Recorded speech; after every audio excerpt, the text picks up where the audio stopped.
Sziasztok! Megnézzük, hogy mi következik a 48 órában, mit tudhatunk meg belőle, miről tájékoztatnak bennünket a lapok, tájékoztatnak-e egyáltalán valamiről, ez most majd kiderül.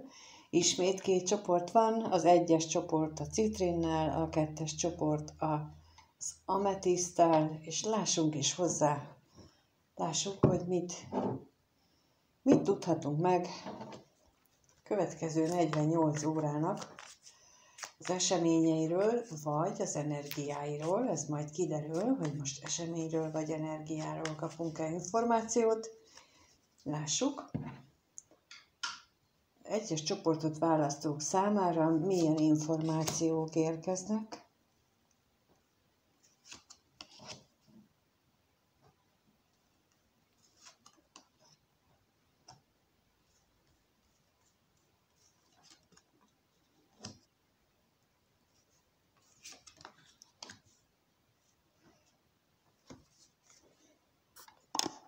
Kijött rá a lilium, a nap, a hold, a medve és a hajó. És megkérdezzük még, hogy hová megy ez a hajó. Arról mit tudhatunk, hogy hová megy ez a hajó? Hová akar bennünket vinni?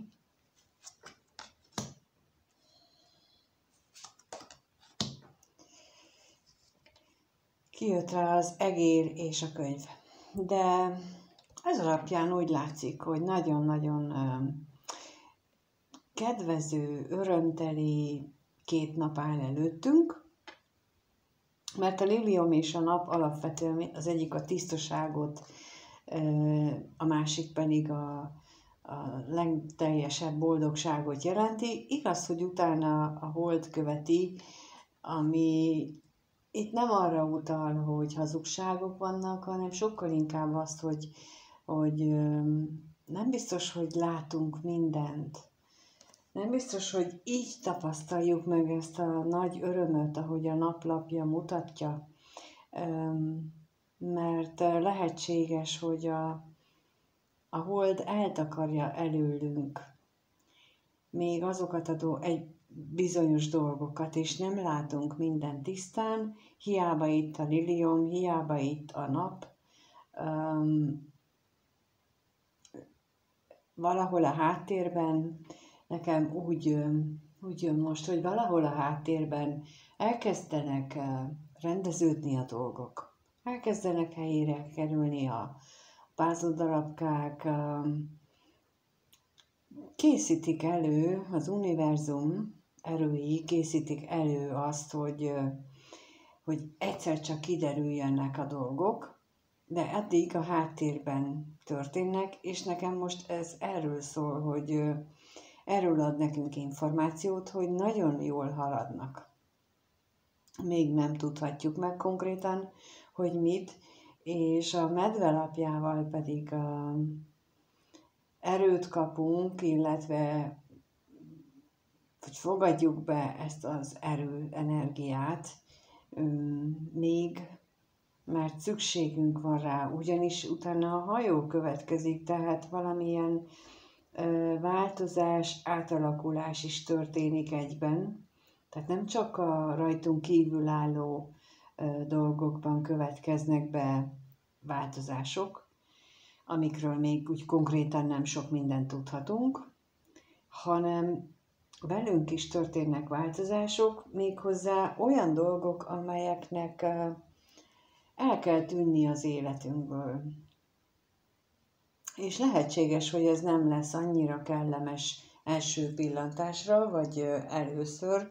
Lehetséges, hogy olyan dolgok tűnnek el az életünkből, amikről azt gondoltuk, hogy hát anélkül mi nem tudunk lenni. Tehát, hogy ezt hogy? De itt én nem úgy érzem, hogy tényleg nem fogunk tudni nélküle élni, hanem sokkal inkább azt, hogy ezt a veszteségérzést meg kell tapasztaljuk valami miatt. És hallom, hogy sokan erre azt mondjátok, hogy még mindig veszteségérzés kell. Igen.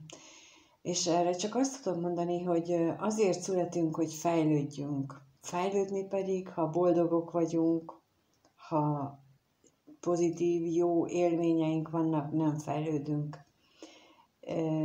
Csak gondold végig a saját életedet, és hogy ha például öröm és boldogság van, és szeretet van, és minden nagyon jól megy a dolog, akkor hányszor álltál neki te például önfejlesztésnek, vagy olyankor milyen gyakran jössz mondjuk ide ilyen videókat nézni. És ha ezt így végig gondolod magadban, akkor rájössz, hogy hát korán sem annyit, mint amikor az embernek fájdalmai vannak, és ez pont így van, hogy összefüggésben van azzal, hogy a fájdalmakon keresztül tapasztalunk, azon keresztül érzékelünk, azon keresztül élünk meg dolgokat, és az az egyetlen a fájdalom, ami arra késztet, hogy szembenézzünk bizonyos dolgokkal. Mert nagyon hajlamos az ember arra, hogy ne akarjon szembenézni az élete dolgaival. Kínosnak tartunk néhány dolgot, kellemetlennek, időnként még az is előfordul olyan gondolat is, hogy jó, mit szólnának, ha tudnák, hogy éppen mire gondolok, vagy hogy milyen gondolataim vannak. Tehát olyan mélyen gyökerezik bennünk ez a mit szólnának dolog, tehát ez a másoknak való megfelelni akarás, hogy emiatt nem vagyunk hajlandók csak akkor szembenézni, amikor fájdalmat élünk meg.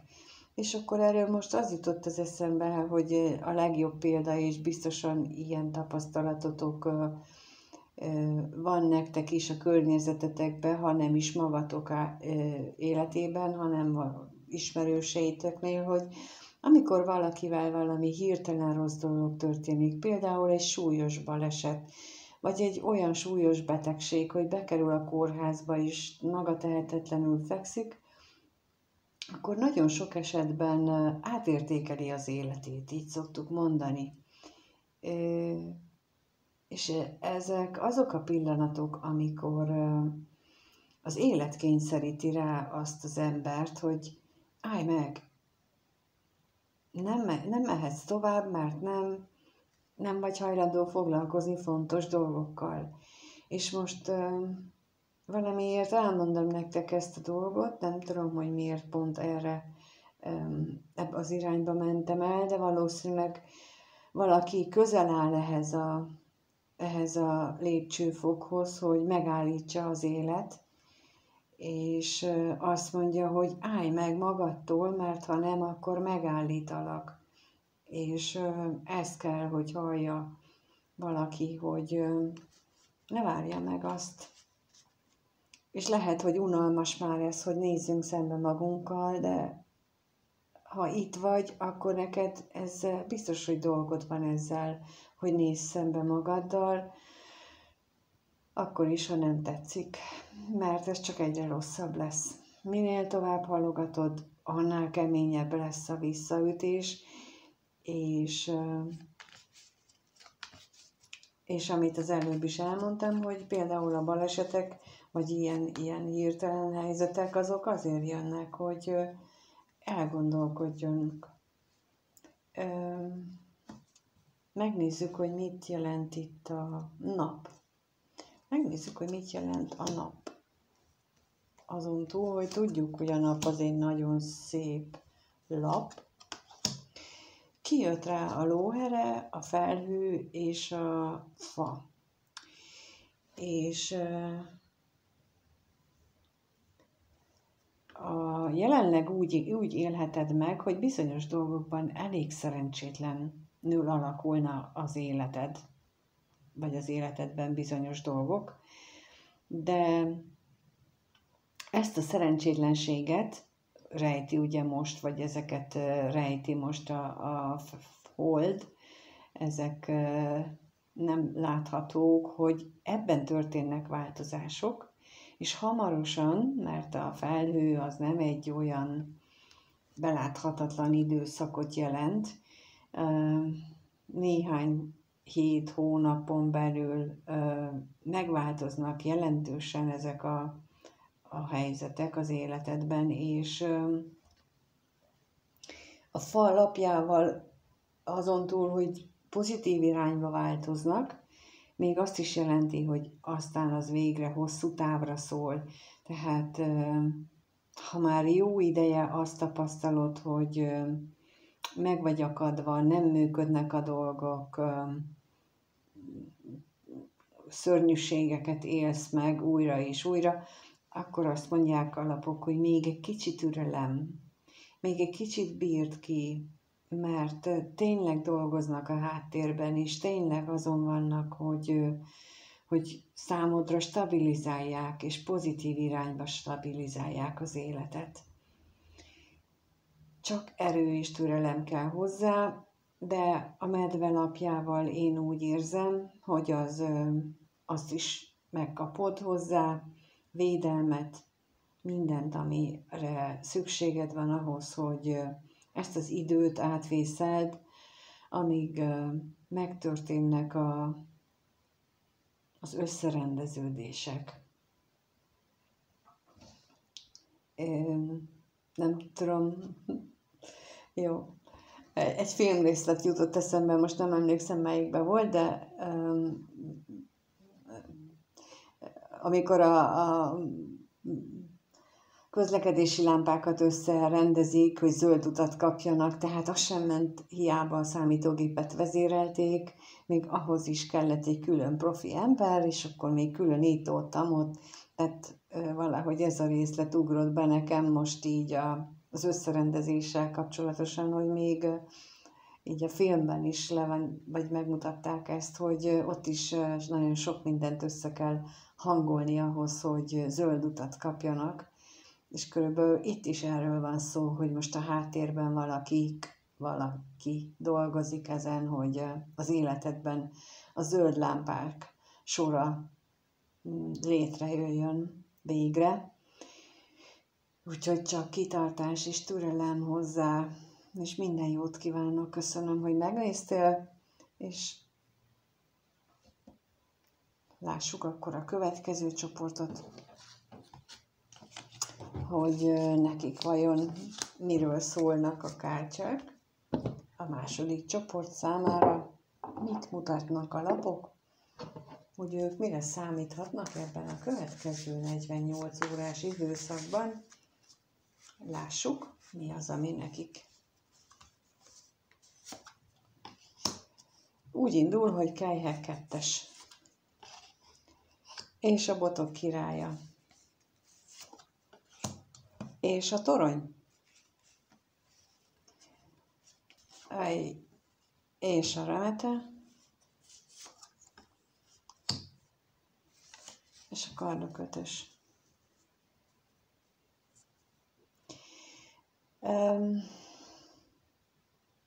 Olyan, mintha ez egy történet lenne. Tehát, hogy az ti esetekben azt érzem, hogy volt egy olyan kapcsolódásotok, és ez most lehetséges, hogy munka, de inkább párkapcsolatra gondolok, hogy volt egy olyan kapcsolódásotok,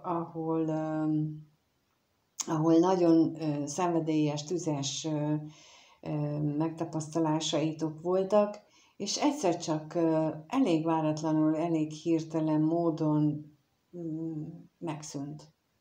Olyan, mintha így elvágták volna. Teljesen érthetetlen módon mindenki más irányba zuhant ki ebből a toronyból, de az a lényeg, hogy egyszerűen kizuhantatok. És ezt követően következett egy magányos, egyedüllétes állapot, amikor leginkább azzal lehettetek elfoglalva, hogy, és még most is tart ez szerintem, hogy vajon mi történt, és ez miért volt egyáltalán, és vajon ez most mit kellene ebből tanulni, Vagy mi az, ami ebből meg kellett volna érteni? És egyáltalán miért dőlt le ez a torony? Hát a torony azért szokott ledőlni, hogyha nincs megalapozva rendesen. Tehát lehetséges, hogy ez egy olyan nagyon gyönyörűségesen szép kapcsolódás volt, hogy a lendület nem adott elég időt arra, hogy az alapokat megépítsétek, és tulajdonképpen az első viharnál meg is ingott, és aztán le is dőlt. És most úgy látom, hogy most abban a szakaszban vagytok, hogy ezekre a kérdésekre próbáltok választ találni. Ugyanakkor nem csak ilyen békésen és szelíden próbáljátok ezeket a válaszokat megtalálni, hanem elég sok önmarcangoló gondolat is van bennetek. Sokan közületek azt nézik, hogy az, aki elment, annak a hűlt helyét, a hátát mondjuk úgy, hogy nem is értitek, hogy most ez mi történt. De jelenleg én ezt érzem a helyzetnek, és megkérdezem, hogy mit jelent itt a torony.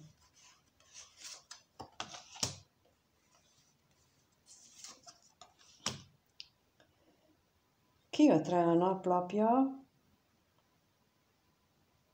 és a botok 9-es. És ebből most nekem az jön, hogy talán, ugye mondtam, hogy nem volt megalapozva, és talán az lehetett itt az egyik probléma valamelyik tök részéről, hogy nem engedte meg magának a valódi örömet, nem engedte bele magát a csoda megélésébe. Mert ugye egy kelyhe 2-es kapcsolódás az egy csoda kapcsolódás.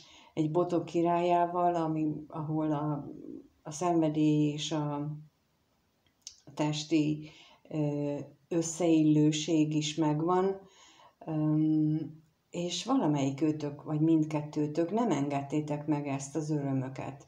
Elzártátok magatokat attól, hogy megéljétek.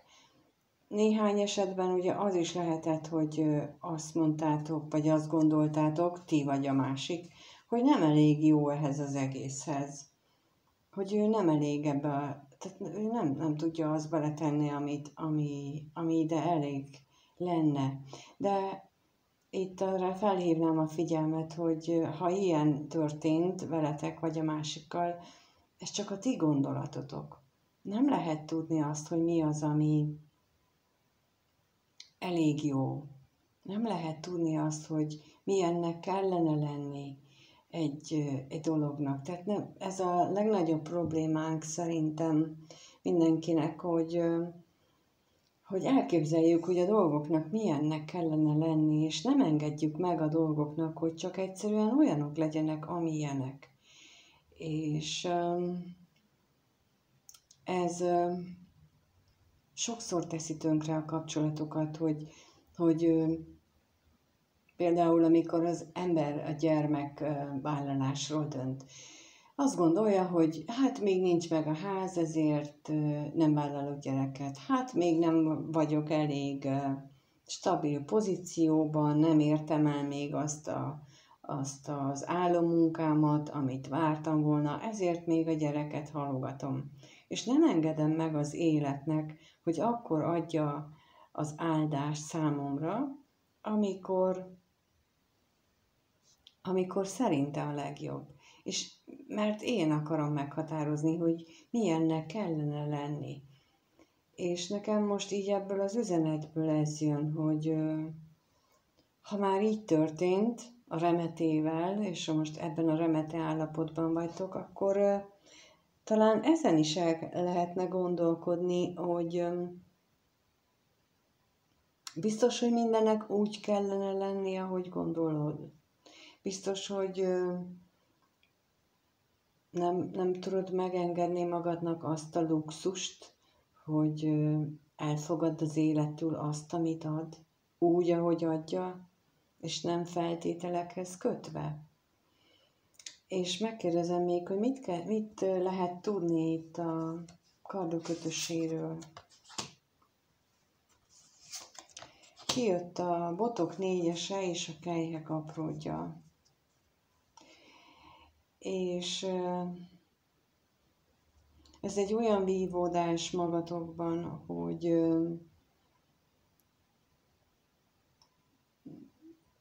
akarom-e újra kezdeni, vagy nem akarom? Lehetséges ezt újra kezdeni, vagy nem lehet? Milyen feltételek vannak ahhoz, hogy újra kezdjük? És ebből, hogy milyen feltételek vannak, ebből megint oda-vissza utalok, ahol az előbb, ami miatt a torony ledőlt, hogy már megint meg akarom mondani, hogy milyen feltételekkel lehetne ezt újra kezdeni. És nem engedem meg az életnek, hogy ő döntse már el, hogy milyen feltételek lesznek. És nagyon sokat beszél, vagy lehet hallani arról, hogy az ego, és ez az ego, ez egyértelmű az, amikor meg akarjuk mondani, hogy mi és hogyan legyen.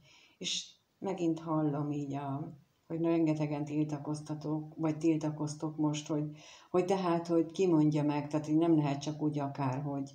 És ez a világ tényleg olyan, ez a jelenkor világunk, hogy nagyon is ilyen szempontból elvárja a tudatosságot, a tervezést, a következetes életet, az aggyal gondolt életet, de a valóság, a tényleges valóság az azt szeretné, hogy engedd meg, hogy ne tervezz. Engedd meg, hogy történjenek a dolgok. És akkor erre jön, hogy de hát akkor miből élünk, de hát akkor hogyan lesz. Van olyan ember szerintem, aki azt vállalta erre az életére, hogy ezzel így nagyon is megküzd ezzel a két nézettel, és nagyon is szembesülnie kell vele, hogy a világi életnek a anyagi bőségét, vagy a látszólagos bőségét választja, vagy inkább a szellemi utat választja, és kezdetben látszólag az nem garantálja neki az anyagi bőséget, de ahogy én láttam és tapasztaltam, hogy akik végül is a szellemi utat választják, egy idő után pont azért, mert ők a lélekkel és a szívükkel is azt a munkát csinálják, vagy azt a feladatot végzik, amiért ők születtek, egy idő után annak anyagi hasznai is lesznek, csak ezt így nehéz elképzelni és megtapasztalni, hogy közben van egy hullámvölgy, és mondjuk aki erre az útra jött, annak mindenkinek volt, legalábbis akit én hallottam, annak mindenkinek megvolt ez a hullámvölgy, mielőtt elkezdett felévelni. Úgyhogy én azt látom, hogy a következő 2 napban ezeken a kérdéseken lenne célszerű elgondolkodni, hogy mi volt az oka, milyen alapja hiányzott annak a kapcsolatnak, amelyiket esetleg hát most sirattok, amelyik miatt most ez a jelenlegi helyzet van. Mi volt az, ami a ti részetekről, és nem a másikat okolni, hogy ő mit csinált és mit nem csinált, hanem a ti részetekről, ti mit nem engedtetek meg ebben a kapcsolatban magatoknak. Mi volt az, amit, hát hogy mondjam, amit nem csak, hogy nem engedtetek meg magatoknak, hanem hogy úgy éreztétek, hogy hogy ez már nem fér bele. Tehát, hogy mi volt az a ti részletekről, ami ehhez vezetett. És akkor ehhez, vagy egyáltalán, hogy esetleg túlságosan beleéltitek magatokat hamar, és túl messzire mentetek már gondolatban, pedig mondjuk a másik fél még nem járt itt. Nem adtátok meg neki az időt arra esetleg. Szóval ilyen típusú kérdésekre, vagy magatokban nézésekre gondolok, mert mindenképpen azt mondja nekem ezek a lapok, hogy most a szembenézés ideje van, és nincs kizárva az, hogy ebből egy újrakezdés lesz, hiszen itt a kelyhek apródja és a botok 4-es jött ki erre a belső monológra, tulajdonképpen belső vitára, és mind lehetőség is, tehát mind fejlemény is benne van ezekben a lapokban. No, akkor köszönöm szépen, hogy itt voltatok, megnéztétek. Köszönöm, ha megírjátok, hogy veletek ez hogyan rezonált, és mindenkinek minden jót kívánok. Sziasztok!